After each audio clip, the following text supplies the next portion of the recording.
इस news channel पर जो भी वक्ता ने कहा वो उसकी अपनी राय है, जिसकी पुष्टि नेशन न्यूज इंडिया नहीं करता। धन्यवाद।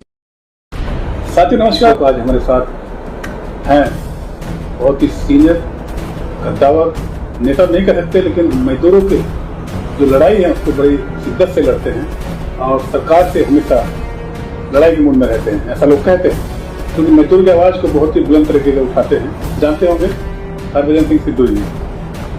सर, शिक्षा को लेकर के इस टाइम देश में बवाल है, नौकरियों को लेकर देश में बवाल है। हाल ही में 2 दिन पहले 3 दिन पहले जनता मंतर पे हंगामा हुआ और फिर से परीक्षा लीक हो गई है। लोग रोजगार मांग रहे हैं, युवा रोजगार मांग रहे हैं और सरकार रोजगार की जगह लठ दे रही है, बंदूक के बटे दे रही है, हाथ तोड़ रही है, सर फोड़ रही है, जेलों में ठूस रही है। यहाँ तक कि दिन भर ये लोगों को, बहुत लोगों को गाड़ी भर के दिन भर घुमाया गया, दिन भर भूखे प्यासे। उत्तर प्रदेश में हजारों स्कूल बंद हो गए हैं, बाकी अभी प्रोसेस लगातार जारी है। क्या सोचते हैं इसको, देश में क्या होने वाला क्या है? नहीं, देखिए, मैं हरभजन सिंह सिद्धू जनरल सेक्रेटरी हूँ हिंद मजदूर सभा का। हिंद मजदूर सभा देश का एक राजनीतिक मजदूर संगठन है। हमारा किसी पॉलिटिकल पार्टी से एफिलिएशन नहीं है और हम उसी चीज़ को गलत बोलते हैं जो आम देश के मजदूर के लिए गलत हो रहा है। मजदूर के लिए, नागरिक के लिए जो गलत बात है इसी बात के लिए सरकारी स्कूलों में ज़्यादातर गरीब तबका ही पढ़ता है, मजदूर के बेटे पढ़ते हैं। तो इसलिए हमारे संविधान के अंदर जो भी इलेक्टेड गवर्नमेंट है, जनता द्वारा चुनी गई है, जनता के लिए काम करना चाहिए। उसमें सीधा लिखा है कि जो भी गवर्नमेंट इन पावर है वो हर एक देश का जो बच्चा, देश का भविष्य है, उसको अच्छे स्कूलों का निर्माण करेगी और उनको फ्री एजुकेशन देगी ताकि वो बच्चे पढ़ लिख कर देश का निर्माण, फ्यूचर बनेंगे और देश को तरक्की करेंगे। देश जो है वो डेवलप हो जाएगा। और सिमिलर वे में जितने भी हमारे हॉस्पिटल हैं जहाँ पर अच्छा इलाज होना चाहिए, अच्छे डॉक्टर होने चाहिए, वो भी फ्री होंगे, सरकार कंट्रोल में होने चाहिए। परंतु सरकारों ने ये फैसला कर लिया कि ये गवर्नमेंट का काम नहीं है स्कूल चलाना, गवर्नमेंट का काम नहीं है लोगों का इलाज कराना, तो लिहाजा ना उनकी सेहत का ध्यान देना। सेहत का बहुत बड़ा अहम मुद्दा है, क्योंकि अगर देश के नागरिक की सेहत ठीक नहीं होगी तो देश का निर्माण कैसे करेगा, वो देश के अंदर कंट्रीब्यूट कैसे करेगा अपने आप को। तो इसलिए ये बुनियादी अधिकार हैं देश के आम नागरिक के। बुनियादी अधिकारों को अगर सरकार बेचना शुरू कर देगी और वो मुनाफा कमाने वाले संस्था बना देगी तो हमारे देश के अंदर आम नागरिक के, गरीब आदमी को बच्चे पढ़ ही नहीं पाएंगे। और अगर वो गरीब आदमी ने अपना ठेला चलाकर, रक्षा चलाकर, दिहाड़ी करके या किसी कारखाने में काम करके अपने खून और पसीने से जो पैसा कमाया उसमें से अगर किसी बच्चे को पढ़ाया है और उसके बाद वो अगर पढ़ गया तो उसके लिए नौकरी नहीं है और उसको भी मजदूरी करनी पड़ेगी, ठेला चलाना पड़ेगा या उसको भी मजदूरी करनी पड़ेगी, गड्ढे खोदने पड़ेंगे या कहीं पर फैक्ट्री में काम करना पड़ेगा, 12 घंटे नौकरी करेगा, उसको 5,000 8,000 रुपये नौकरी मिलेगी, तो फिर इस देश का भविष्य क्या है? इस देश का जो भविष्य है कि वो आम देश के बच्चे को फ्री एजुकेशन, कोई भी बच्चा बचे ना जो स्कूल से एजुकेशन हायर लेवल तक ना ले, और कोई भी बीमार ऐसा मरे ना जिसको इलाज ना मिल पाए। ये सरकार की फंडामेंटल मतलब उनकी ड्यूटी है, ये बुनियादी अधिकार है, ये उनको पूरे करने ही करने हैं जो सरकार में। अगर वो नहीं कर पा रहे तो इसका मतलब वो कॉम्पिटेंट नहीं है गवर्नमेंट रन करने के लिए और उनको गवर्नमेंट में रहने का कोई अधिकार नहीं है, जो अगर वो आम देश के नागरिक की इन बुनियादी अधिकारों को पूरा नहीं कर रहे हैं। आप पीने का पानी, हर नागरिक को स्वच्छ पानी मिलना चाहिए। आज दिल्ली शहर में राजधानी है, आप जाके देखिए दिल्ली के अंदर आधी जनता जो है पानी के लिए लाइन में लगी है और वहाँ पे कपड़े फट जाते हैं पानी की एक बाल्टी लेने के लिए, और एक बाल्टी में वो अपने घर में लाएगा, उसी में से पानी पिएगा। वो भी कहाँ से पानी आ रहा है वो उसका सैंपल अगर चेक करोगे तो पीने लायक भी नहीं है। उसमें सब्जी भी बनेगी, घर का खाना भी बनेगा, कपड़े भी धोए जाएंगे, नहाए धोएंगे, वो एक बाल्टी में क्या करेगा? तो इसलिए लोग बाग खरीद के पानी पी रहे हैं, वो बड़ा महंगा पानी है। तो अब सरकार जो है वो अगर उनको पानी मुहैया नहीं करा पा रही, एजुकेशन नहीं दे पा रही है, उनको मेडिकल फ्री ट्रीटमेंट नहीं दे पा रही है और अच्छी नौकरियां पढ़े लिखे बच्चों के हाथ में नहीं दे पा रही है, तो देश का फ्यूचर कैसे डेवलप होगा देश? अगर हम सरकार दावा करती है जी हमारी 5वीं अर्थव्यवस्था हो गई दुनिया की सबसे ज़्यादा, वो 5वीं अर्थव्यवस्था में आपकी GDP बहुत बढ़ गई। तो आप देखिए 80 करोड़ को आप खाना दे रहे हैं, वो जीडीपी कहाँ जा रही है? वो सिर्फ चंद आदमियों के हाथ में, 10% जो देश के पूंजीपति हैं उनके हाथ में, 90% देश का वेल्थ उनके कब्जे में चला गया। कहना चाह रहा है कि जो देश का निर्माण करता है उसका निर्माण नहीं हो पा रहा है। वो निर्माण कैसे होगा? क्योंकि अगर आप उनके दो हाथ को काम नहीं है, हाईएस्ट बेरोजगारी है रिकॉर्ड पर हमारे देश के अंदर, और दो हाथ को काम देना ये बुनियादी अधिकार है आम नागरिक का, और इनकी ड्यूटी है, सरकार की प्राइम रिस्पॉन्सिबिलिटी, संवैधानिक ड्यूटी है कि वो हर दो हाथ को अच्छा काम दें। लेकिन सरकारें हैं, कई नेता हैं, सरकारें भी है, विपक्ष भी है, पक्ष भी हैं, वो तो मेला लगा रही है, रोजगार मेला लग रहे हैं।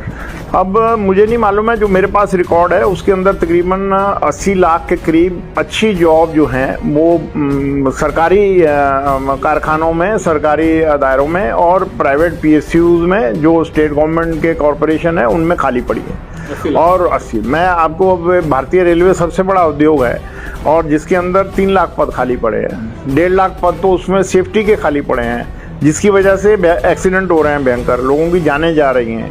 अगर आप सेफ्टी के पद भी नहीं भरेंगे और रेलवे के अंदर जो जिसमें आम जनता सफ़र करती है, भाई उसको सस्ता ट्रांसपोर्ट मानती थी, परंतु अब तो उसका किराया भी बहुत महंगा हो गया।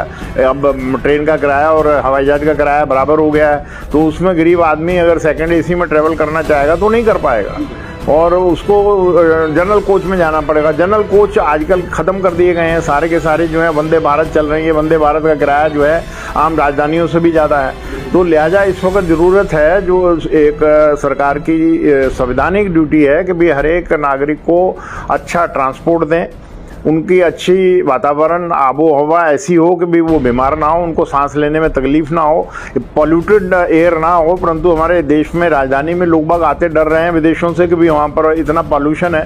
तो ये सरकार की जो एक ड्यूटी बनती है संवैधानिक, जो चुनने के बाद टॉप प्रायोरिटी पर बुनियादी अधिकारों को पूरा करना, कि हर एक हाथ में काम हो, हर पे कपड़े में तन पे कपड़ा हो, हर बच्चे को स्कूल हो, हर बीमार को हॉस्पिटल हो, और उनको पीने का पानी मिले, बिजली उनको मिले, सड़कें अच्छी मिलें और उनके ट्रांसपोर्ट अच्छा सिस्टम हो, उनको सस्ता ट्रांसपोर्ट। भारतीय रेलवे है, परंतु उसको भी अभी इन्होंने कमर्शलाइज कर दिया है, पैसा कमाने का साधन बना दिया है भारतीय रेलवे को भी।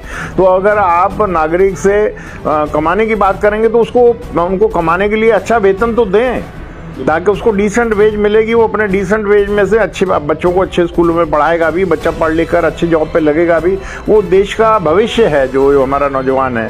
तो इन मुद्दों के ऊपर सरकार बिल्कुल फेल हो रही है और ऐसा वातावरण बना दिया है कि वो उसमें हमारे को जो एक धर्म के नाम से ही बांट दिया है, हमारे को जात के नाम से ही बांट दिया है। लोग बाग जो हैं उसी पे ही TV जो है 24 घंटे गाथा चलाते रहते हैं कि भी वहाँ मुसलमानों ने वो कर दिया, वहाँ पर वो हिंदू मारे गए, वहाँ पर वो फलाना हो गया। तो ऐसा तनाव बना दिया देश के अंदर।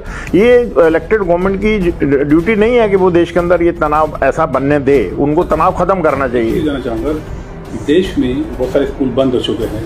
हाल ही में उत्तर प्रदेश सरकार ने फैसला लिया है स्कूल बंद करने का। ये बहाना किया जा रहा है कि मर्ज किया जा रहा है, मर्ज भी करेंगे कहीं ना एक स्कूल तो बंद होगा ही होगा, है ना। तो छोटा बच्चा जब फर्स्ट में आएगा वो 10 किलोमीटर दूर कह जाएगा, 8 किलोमीटर दूर कह जाएगा। नंबर 1, जो स्कूल अभी वर्तमान में है, कई प्रदेशों में ऐसा देखा गया, स्कूलों की छत लगातार बच्चे गिर रही है, बच्चे लगातार छोटे हो रहे हैं, है ना। शिक्षा तो बंद की जा रही है खैर, लेकिन जहाँ स्कूल बच्चे भी हैं तो वहाँ स्कूलों की हालत है, जबकि गाँव देहात में हमेशा मजदूर तबका अधिकांश रूप से रहता है। तो क्या आप ये मानते हैं कि मजदूरों के बच्चों को ही मजदूर बनाने की साजिश हो रही है? लग रहा है आपको? नहीं, आपका सवाल बहुत वाजिब है, क्योंकि हमारे देश की सरकार को अपने जो नेशनल बजट होता है उस बजट में एजुकेशन के लिए मिनिमम 6% GDP का अलॉटमेंट करना चाहिए। जब जहाँ पर वहाँ पर 2%, 2.5% अलॉटमेंट एजुकेशन पे करेंगे तो कौन आम देश का बच्चा पढ़ेगा कैसे? तो वो बच्चा अनपढ़ रह जाएगा। अनपढ़ जो है वो मजदूरी कर पाएगा, गड्ढे खोद पाएगा और रक्षा चलाएगा या अपना मजदूरी करेगा, या देश के अंदर जो है वो एक बच्चा नौजवान दूसरे रास्ते पे भी जा सकता है। तो जो देश का भविष्य जो है वो अंधकार में हो जाएगा।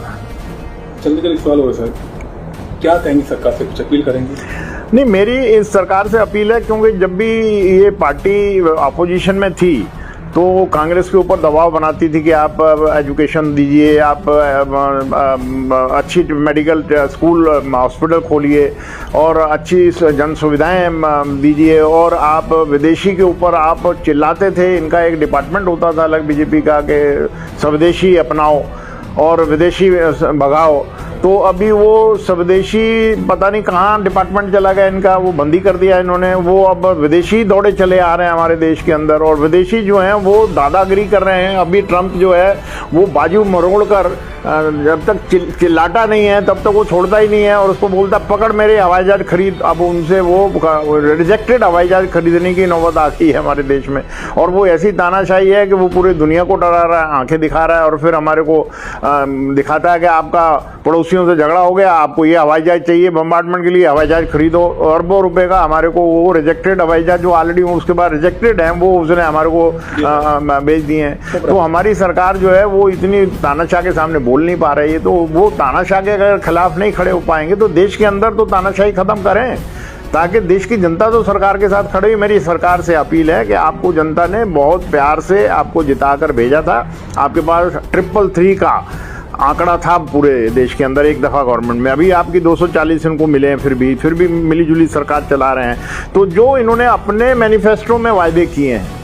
वो कम से कम उनको तो पूरा करें ना, उनको तो देखें ना कि इन्होंने मैनिफेस्टो में आम नागरिक के लिए क्या वायदे किए थे। वो हम नहीं कह रहे हैं, वो इन्होंने खुद कमिटमेंट किया था, और वो वायदों पर जाकर इन्होंने लोगों के साथ गली गली घूमे थे। वो अपने इन्होंने मैनिफेस्टो लोगों में बांटे थे, प्रेस करके बताया था कि एक दफ़ा चांस हमारे को दे दो, हम महंगाई को ज़मीन पे लाके खड़ा कर देंगे, और देश के अंदर हर दो आदमी को अच्छा काम मिल जाएगा, कोई बच्चा बिना स्कूल के पढ़ाई के रहेगा नहीं, कोई भी नागरिक बिना इलाज के मरेगा नहीं। ये इनके वायदे हैं, इनके उसमें मैनिफेस्टो में लिखा है। तो इनको वो अपना मैनिफेस्टो देखना चाहिए और अपनी पार्टी के अंदर इस बात को डिस्कस करना चाहिए कि देश की जनता जो है त्राही कर रही है, वो इन अत्याचारों को बर्दाश्त नहीं कर पा रही है। कुछ चंद आदमी जो हैं वो दुनिया के अमीर आदमी बन रहे हैं। हमें खुशी है कोई हिंदुस्तानी दुनिया का अमीर आदमी बने, पर इसका मतलब ये थोड़ी है कि भी आप 80 करोड़ को 5 किलो गेहूं ही देते रहो, और उनके बच्चे पढ़ेंगे कैसे, उनको दूसरी सुविधाएं कैसे मिलेंगी उनको।